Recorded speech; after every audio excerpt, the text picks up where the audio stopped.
Tony Kinnett. Tony Kinnett. Tony Kinnett. Tony Kinnett. Tony Kinnett. Tony Kinnett. Tony Kinnett. Host of the Tony Kinnett Cast.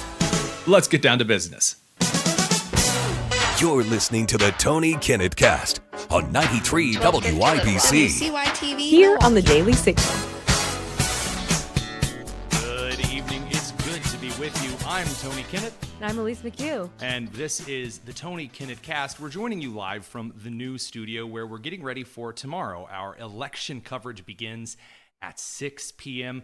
It's going to be a real hoot. There's a lot of shenanigans to get to, as I know everyone is expecting. And we'll get to that a little bit later. I think we've got some cool things to dig into, you know. Oh, yeah. It's never letting up, even though we're right next to the election. Well, let's dig right in with a few key pieces of news here in the Quick News Roundup. The national polls still have Trump leading Kamala by just a smidgen, but anyone who comes out right now telling you that what really matters are the last bit of trickling down polls before the election, I'm going to be real with you, they're full of crap. Individual polls right up next to the election are full of hot garbage. You saw that one poll from Iowa, right? That had Kamala up in Iowa or something like that. I saw it, and then I saw it again in the context of people saying, I can't believe I'm living out over this. And I just knew it was time to shut off the polls, block that in my Twitter, word search, and just not pay attention. There's a lot of interesting shenanigans in polls, you know, just because you know how much I love the word shenanigans. Specifically, I see a lot of individuals claiming that they were right 115 times before, or that this model was particular to this particular area last time. There are so many low propensity voters that are coming out in these elections that it is very difficult for pollsters in any way, shape, or form to provide any kind of accurate summative data, especially when you get this close to the election. And do you know why that is, Elise? Do you know why polling gets so wonky right up until the election itself? You know, I don't, but I have a feeling that you do. I'm glad you brought that up because I do know. And the real secret to why polling gets less reliable in this election as opposed to previous elections is because of early voting. Early voting is taking up a larger and a larger block of the total voting electorate every single election. And this year was no slouch. Now we actually see more Republicans and more Democrats, well, more Republicans voting earlier than ever have before, which means that by the time you're getting new polls on who would you vote for, a lot of these people have already voted. And I'm not saying that that's half of the voters. I'm not saying that's even a third of the voters. But if it's somewhere around 1 out of 5, it completely skews the polls. So get your grains of salt out, ladies and gentlemen, because, you know, it's time to season. So I really, thanks for the courtesy laugh there. I got to support you. Did you vote early? So we were in the process of getting ready to vote early, and then life hit us right between the teeth. And by that, I mean getting the studio finished for Election Day. Actually, a quick shout out to Castle Point Barbershop in Newcastle, who allowed me to get my hair cut and not look like a heathen on a Sunday evening of all times.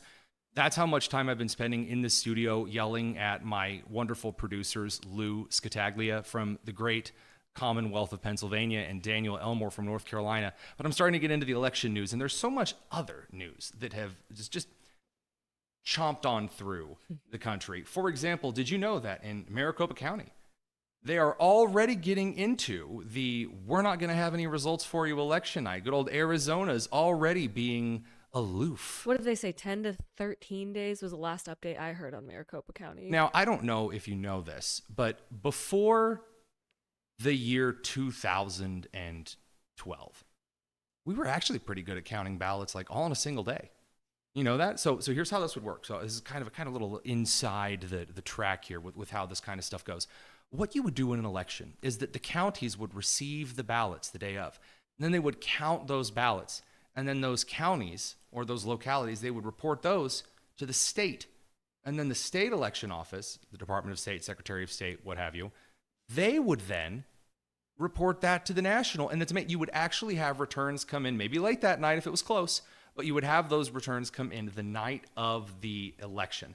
And we're not seeing that now. And which is weird because weren't computers supposed to like make things faster? Or you can see why people would have some trouble with the integrity of this election, right? I agree. Speaking about computers, I saw a video the other day on Twitter of someone in the booth with the computer voting, not a paper ballot. And you have to click on the next page to even find Donald Trump on the ballot. People are saying that, boomers trying to use these computer voting things are going to have real trouble with that. And that was just something really interesting that I saw. And I don't know if computers are making it better. I mean, I think that realistically, if we're going to look at this particular election, we need to consider the amount of institutional trust that Americans have lost in the system. And then we look at who our candidates are for this election. And I'm reminded, again, you said, speaking of computers, and I thought this is where you were going. There's a video, and we don't have it queued up, of Kamala Harris touring a tech factory. And she asks if she can touch one of the semiconductors. It's like one step. It's like one step from saying, "Can I lick the pennies?" Come on, it doesn't exactly instill trust in the American people, from the American people, when you don't even understand how tech works, yourself. So, as a Gen Zer, I have to ask you here: does it hurt your very soul, like the millennials, when you watch a congressional hearing try to decipher how the Facebook works? I think so, and I think that really has disenfranchised a lot of millennials. Disenfranchised? Ooh, so big you got to word. dig in. Why is this particular move disenfranchising? I think it's because it doesn't represent us, and if people keep telling us that we're the future, but the people who speak for us can't even say Facebook, it's always the Facebook, or just something where they don't understand technology and they aren't even trying to look like they do, and if they do, it's very corny. It really just kind of makes you jaded, but I also think that really invigorates people in our generations to really make their voices heard. So according to a new Morning Consult poll, you're actually pretty on the money here, and this was released just a couple of days ago, but it wasn't just surveying over the last 2 weeks. This particular Morning Consult poll was surveying over the last several months. And what it found was that the biggest issues that Generation Z and the millennials have with the elder generations in the political structure right now, according to 71% of the individuals in the survey, their biggest issue was that they felt pandered to and they didn't feel like the individuals were real at all. And that they were just, again, I've pointed this out before, going to the state fair to show you they can eat a corn dog. Boy, Tim Wall love them corn dog, just like you regular people. It hurts me. It hurts me too. And I mean, this is even calling all the way back to when Kamala was, thrown into the role and she really hit the ground running with the whole brat thing. Listen, there's nobody who loves brat in the conservative movement, at least, more than I do. And I've seen the green T-shirt Instagram photos. We're going to hold an intervention for you, but we're going to let the election happen first. It hurts me. I hated that. It's something I loved, and I hated watching that because I'm like, you don't even care about this. If you listen to the brat, you wouldn't have endorsed it like that. Like, it's just, we can tell when people are being disingenuous, and we're sick of it. So speaking of sick of it, North Korea, because, their people are starving. I'm particularly sick of the lambasting that occurred over the North Korean regime and the United States launching its Space Force. And allow me to explain why those two things are particularly interconnected. So North Korea, according to the news today, has tested a brand new ICBM with the longest flight time. This now makes 8 countries that are considered rogue dictatorships around the world that are in the middle of testing long-range ICBMs. What's an ICBM? An intercontinental ballistic missile, the kind of thing that removes your house or Syrian wedding with the press of a button. Well, that's not good. No, it's not particularly grand, one might say. And you might enjoy knowing that there is only one apparatus in place currently that can take down ICBMs in a safe manner, even if they are flying at almost supersonic speeds. And that would be the United States Space Force. Remember, I also remember when, they made like a whole, who was the actor they ended up getting to do the Space Force? It was Michael, right? Wasn't it Steve Carell? They had to do the Space Force like office comedy that lasted like a week and a half. I couldn't tell you off the top of my head. Yeah, so he was lambasted. Oh, it's so stupid, the Space Force, it's so dumb. And then it turns out that, actually, it might actually be kind of a good idea after all. Gee whiz, gee willikers. I know, I too am shocked at the turn of events in that particular case. Well, we're going to be back with a little bit more here in just a couple of moments because we need to get into the legacy media giving their rootin' tootin' darndest here now that the early voting is now just about finished around the country to turn the last couple of minds before they head to the ballot. We'll be back soon. This is the Tony Kinnett Cast here on the Daily Signal, nationally syndicated and first on 93 WIBC. Finally,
It's the Tony Kinnett Cast on 93 WIPC.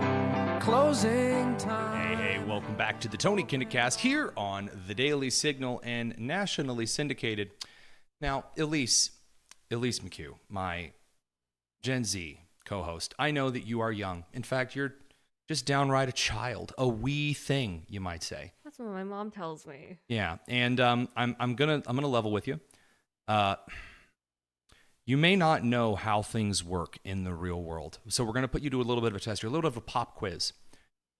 What is the organization or the category of the organization that spends the most time simping for the Democratic Party? White boys. Yeah, they're The media. Yes. All right. Right on the second. I'm going to give you half credit.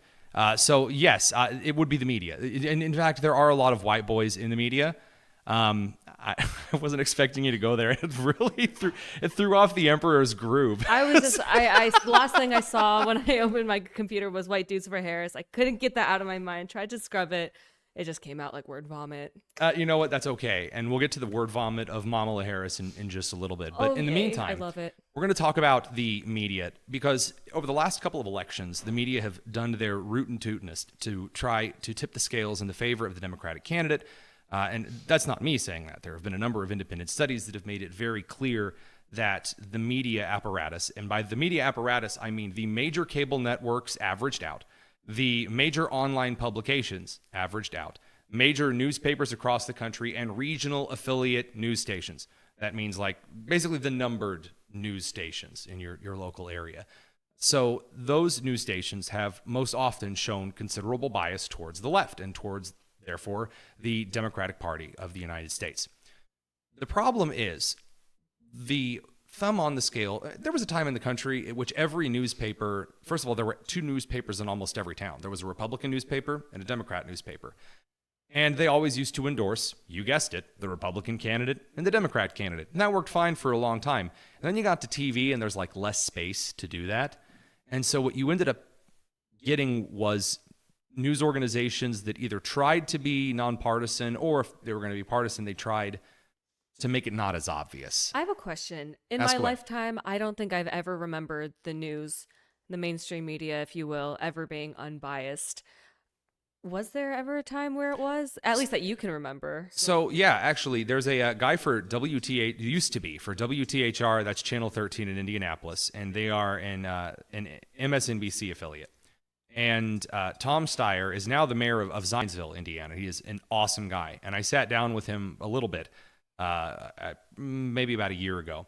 And we were talking about how he covered events during 9/11 and the early parts of the Iraq War. And he talked about trying very, very hard to keep his bias out of his reporting and make it look like he wasn't amplifying anti-Bush sentiment or pro-Bush sentiment or Republicans or Democrats.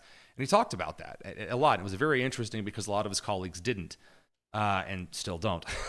But when you look at the media in the last couple of elections, in 2020, they took it up a notch. It wasn't just endorsements. The media was openly colluding with the federal government by hiding verified stories about alleged corruption in President Biden's family that you could make the case would have seriously affected the outcome of the 2020 election, right? So then after that took place, the wool was really removed from a lot of Americans' eyes when they recognized that the media wasn't trustworthy en masse. I mean, look, we're online, we're in politics all the time. We don't trust the legacy media. Yeah. But there are a lot of Americans who had, because there was really not a reason not to. And over the last couple of years, due to the advent of open social media with Elon Musk and Twitter X, and then also several outlets like Zuckerberg's Meta also kind of releasing some of its restraints, you're starting to create an interesting ecosphere in which people, A, don't need the legacy media. You just said you can't even think of times when the legacy media wasn't biased. How often do you go to the legacy media for news? Honestly, I don't go to the legacy media. The legacy media comes to me in the form of my Twitter feed. I don't like it. I don't try to seek it out. I don't avoid it. I like to read all sides because, my journalism teacher said that's a good thing to do, I guess. Oh, there you go. So if we're going to do something like that, if we're going to tackle that kind of a task, then what we need to do is look at how the media is or isn't putting their thumb on the scale in this election. They're trying. They're trying very, very, very hard. The problem for them is people don't really care what they have to say anymore. They're not instantly trustworthy, and it's very obvious whenever they editorialize something. So first of all, I want to point out that after President Biden made his whole all Trump supporters are garbage comment, and then, by the way, immediately got removed from campaigning for Kamala Harris. Like, his schedule's been cleared, literally. That after that, you would think that the media, recognizing this is kind of unpopular, maybe not a really good idea, just saying, decide maybe they would just kind of keep things quiet. Nope. Joe Scarborough on MSNBC decided to open things up right before the general election by raking Trump supporters through the coals. Here's what that looked like. I will ask the question that I think is a fair question to ask. Who raised these people? Yeah. Because they were not raised by anybody in my neighborhoods that I grew up, any middle-class neighborhoods that I grew up in. These people were not there. They were not raised. I mean, they weren't in the classes I went to growing up in elementary or middle or high school or college. They just weren't there. That wasn't the America I grew up in, where people.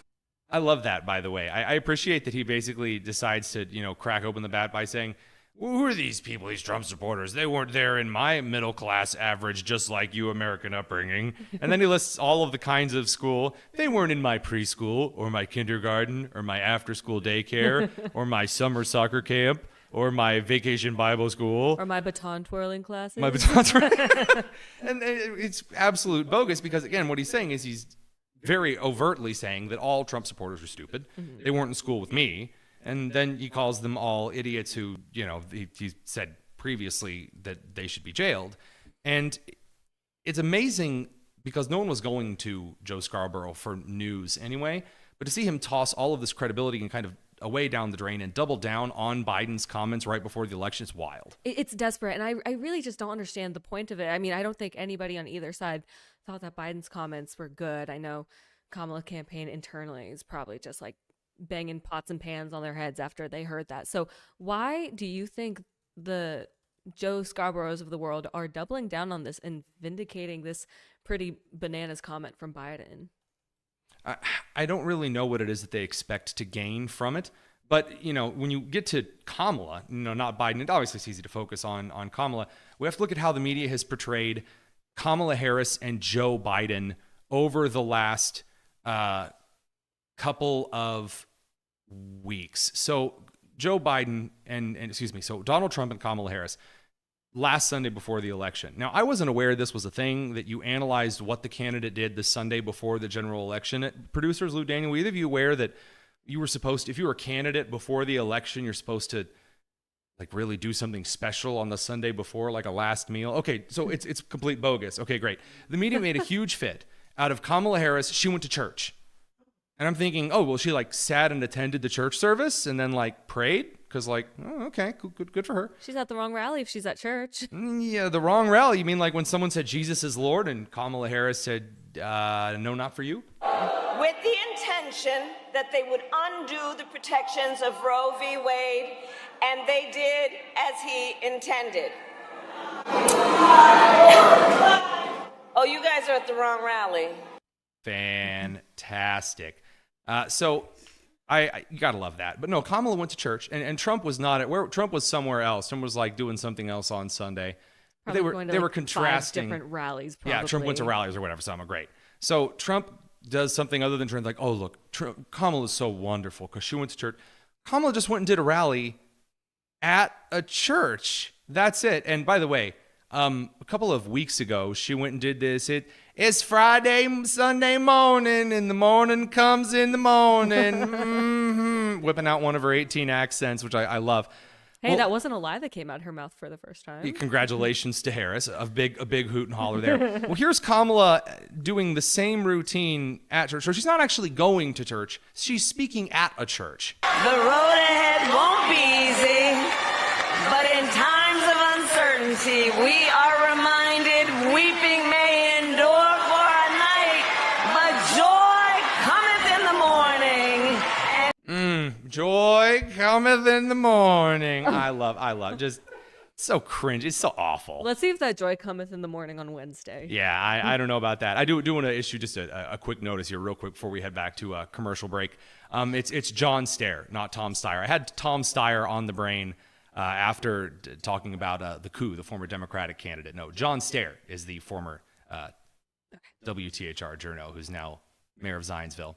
The comments are useful. They correct your pronunciation, your grammaticisms. They're really looking out for you. Bring you a little joy in the morning. That's when my computer's closed. I just don't. You don't trust them? They bullying? You getting cyberbullied already? We got to work on that before tomorrow night. We'll be back in a second to talk a little bit about some of the final closing rally stuff. This is the Tony Kinnett Cast here on the Daily Signal.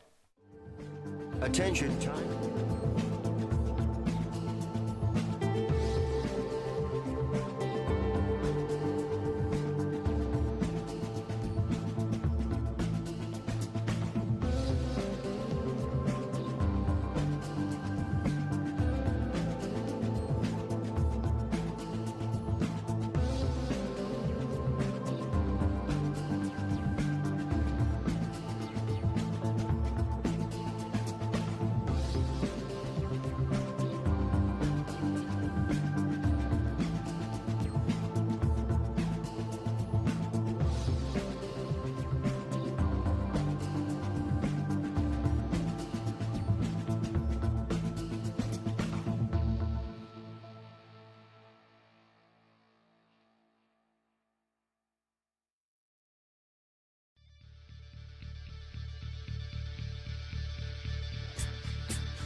It's the Tony Kinnett Cast on 93 WIPC. Just a curbside prophet with my hand in my pocket. Welcome back to the Tony Kinnett Cast here on 93 WIBC. I'm Tony Kinnett. I'm Elise McCue. And we're going to talk a little bit about some of the ending rally and other kind of shenanigans all coming together. I really am saying shenanigans a lot this It's a evening. shenanigans election Look, if you think about if it. you shenan once, you best believe you could Shenan shenan again. again. So, that said, let's dig into a little bit of some rally talk. You get to the end of the campaign, and the first thing you start to look at is how the energy from the beginning of the campaign is different from the end of the campaign. And something that's really impressed me is that Donald Trump has had the same energy for his campaigns the entire time he's been running for president. And I don't just mean in this election cycle. In 2016, in 2020, and now here again. In fact, I think he's a little more energetic, at least as far as his rallies are concerned, It's like he than aged he was in backwards like 2020. Benjamin Button. So you were at a rally in Virginia, of all places, trying very hard to turn that blue. Tell me about it. Yeah, so I went to Salem, Virginia on Saturday to talk to a bunch of Trump supporters at his rally there. It's in this dinky civic center. Only 7,000 people could fit in it. But there were... I'm very bad at math. That's why I'm in journalism, not STEM. I'm willing to bet that there were at least 15,000, if not 20,000 people there. And let me tell you, the energy was there. It's enough to make you believe that Virginia was a red state. And in general, people are just, these people, they're not living in Northern Virginia. They're not living in the DMV, the DC area. These people can't afford, in their opinion, from what they've told me, they cannot afford to have Kamala Harris as president. And not only were they there because they don't want her to be president, but they truly, truly did believe in Donald Trump. And they all said he's a charismatic guy and his is the party of joy. And that was very special to see in a blue state. I've seen him spend a lot of time in, blue areas of the country. So Virginia, obviously, he spent a lot of time there. He's been up in New York at Madison Square Garden. He's done rallies all over the country in blue and red areas. Part of that, I kind of get the vibe as a little bit of a flex, being able to look at Kamala Harris and say, look, I can do rallies anywhere, but you're kind of restricted to battleground state kind of rallies. I don't know if moving forward, if that's going to make a big enough difference in Virginia, much less New York, to do anything substantial come election day. There might be some down the ballot movement here and there. I don't know. I don't know if I'm seeing it. Well, obviously, we'll get into this more tomorrow when looking at some of the data in the election coverage. I'm a little more concerned now after you've just admitted on the air that you're bad at math, given that we have a lot of numbers to look at tomorrow evening, but we're going to breeze past that for a second. What do you think? You think that flipping any state that's unexpected is kind of in the cards here? I definitely think it is because, like we were talking about previously, people are more energized more than ever to get out and get the vote out. And with the unprecedented high early voting numbers, I think there's a possibility. Now, I'm not 100% sure of my home state of Virginia, but we'll see. I mean, I got to tell you, I would love to see Virginia do a little bit of a flippity flop here. I think that would be some good times had. That's the wild card that I've thrown in there. I'm seeing a lot of information about New Hampshire. That's kind of a weird thing I wasn't expecting in this election, is that Trump would have a lot of toss-up states to attack in this particular cycle and then be able to close and suggest that he's the unity candidate.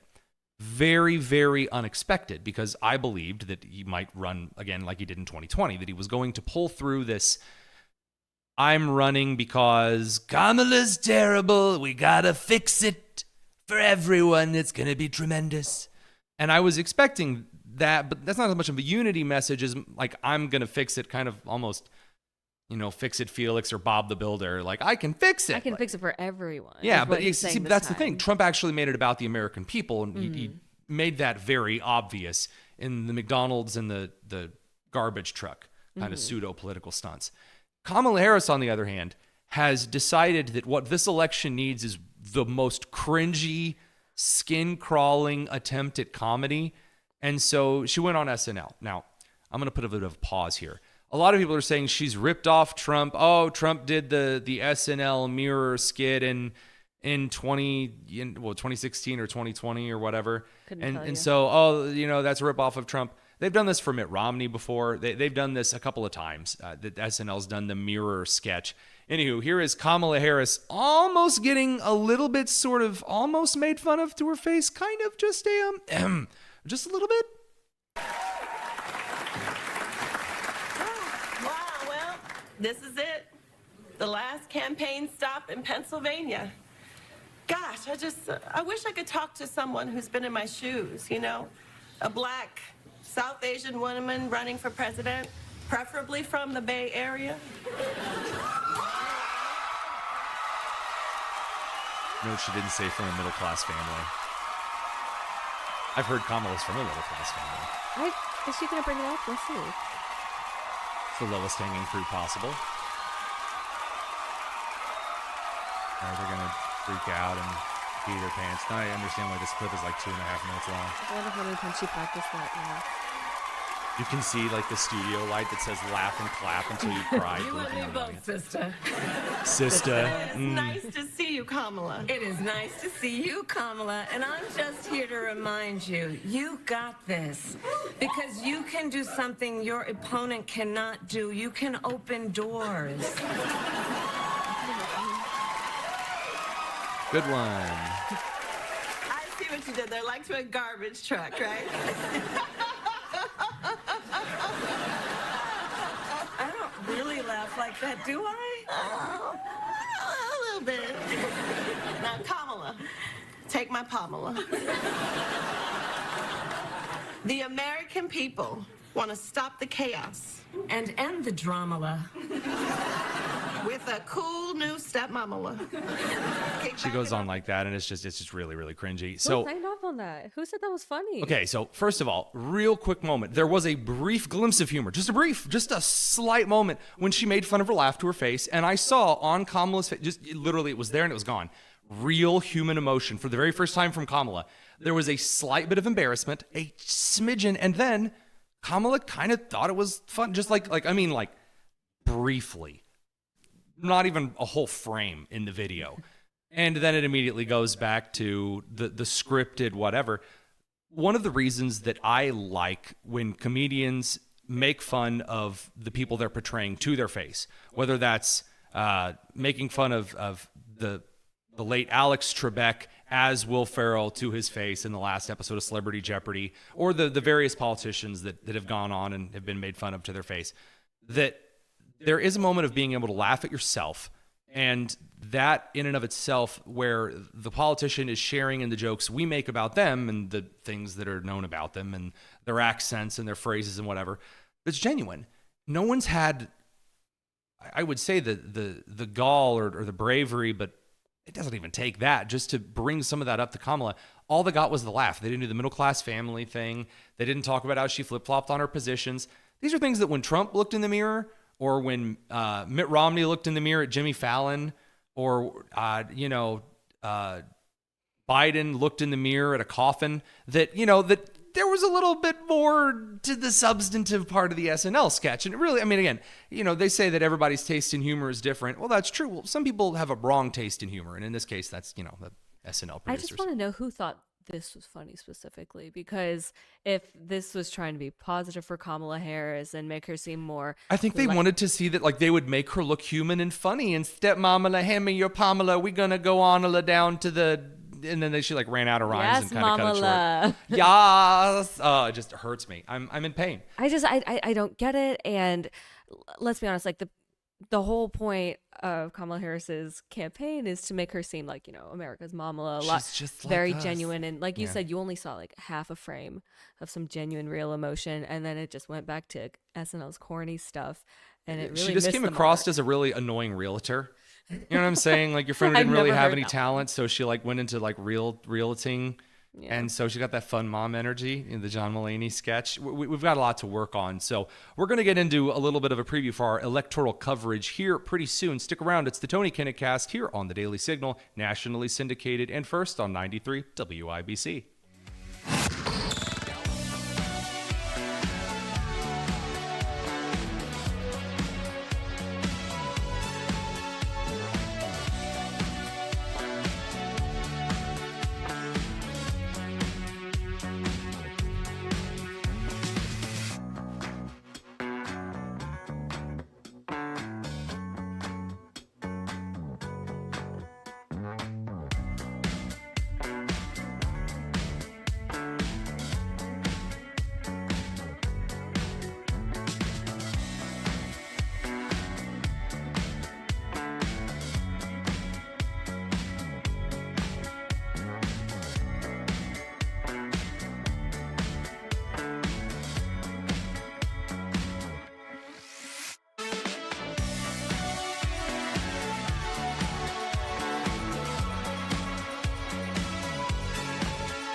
You're listening to the Tony Kinnett Cast on 93 WIBC.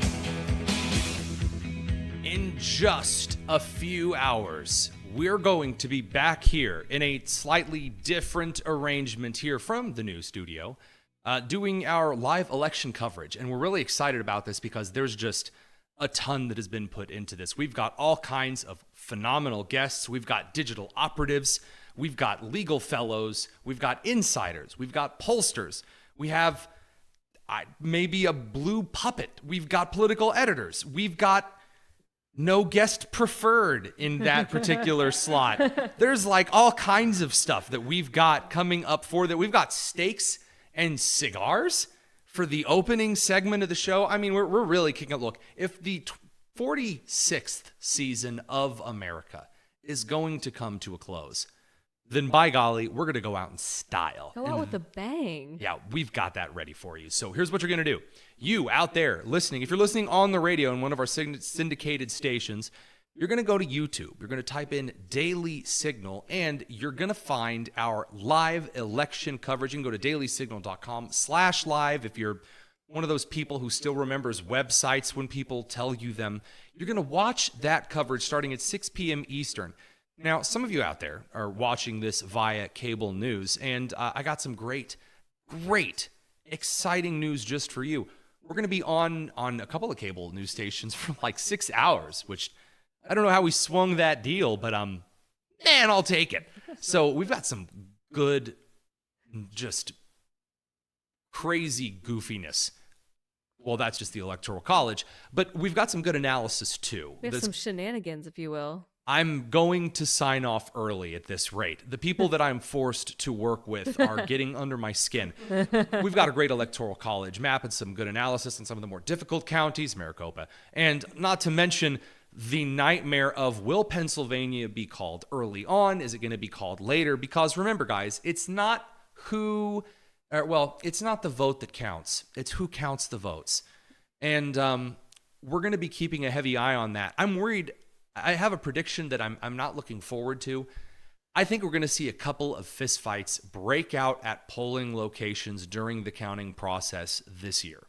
Really? Where in particular do you think you're going to see these fistfights? The places in 2020 that were accused of, you guessed it, shenanigans, those places are going to see some, because someone's going to see something they don't like and they're going to yell, and then they're going to start to walk forward like they're going to do something, and someone's going to get pushed back.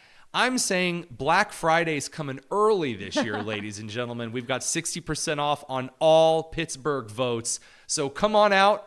We've got some great, just maybe some fight footage. Maybe you tune in for that. We're going to be looking at how the other networks handle it. If the election goes in one particular way, we could see some tears on screen.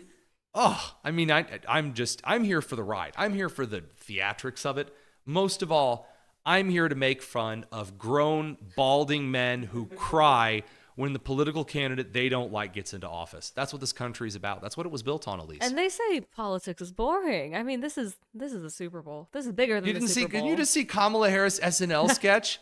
That was boring to you? That was peak comedy, or so I've been told. That's what Gen Z thinks in general. They think politics is boring, but not after they watch the Tony Kinnett Cast tomorrow. Wow, I really should be grateful that you phrased it that way, but and yet somehow it hurt me just a little bit. You should tune in to the Tony Kinnett Cast tomorrow. I just don't like that the show's named after me. I really don't. Let's change it to the Elise McCue Cast, even if I'm not there. All right, we'll work on it. We'll send it into marketing and then legal and then probably the other departments that make those kinds of decisions. The last and most important thing that you need to consider is that if you have not yet cast a ballot, get up and vote early. Get up and vote early, because it is the election you don't take seriously that you lose. The election that you say, somebody else is going to have it. No problem. That's the one that ends up going, and the turnout for this particular election looks to be a doozy, highly contested. I think that we may see, I see either one of two pathways.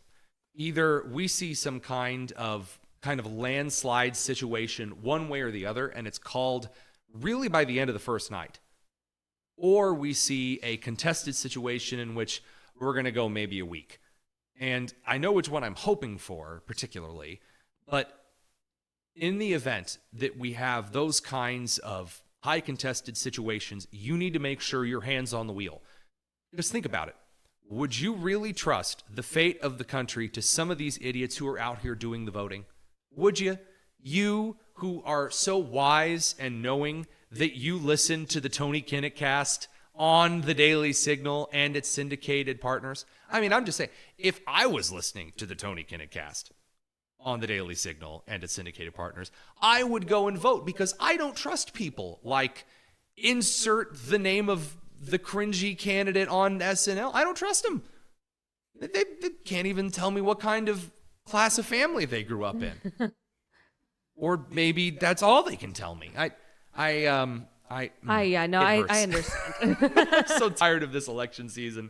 One of the comments is, Jesus, take the wheel. I got to be real with you. I really think that at this point, either way the election goes, I think there is a definitive value in it for the American people, either as some kind of a wake-up call or either as perhaps some type of a reinvigorating of the American electorate as kind of the role and the responsibility of the citizen. So we're going to be back here tomorrow evening and break it down with you.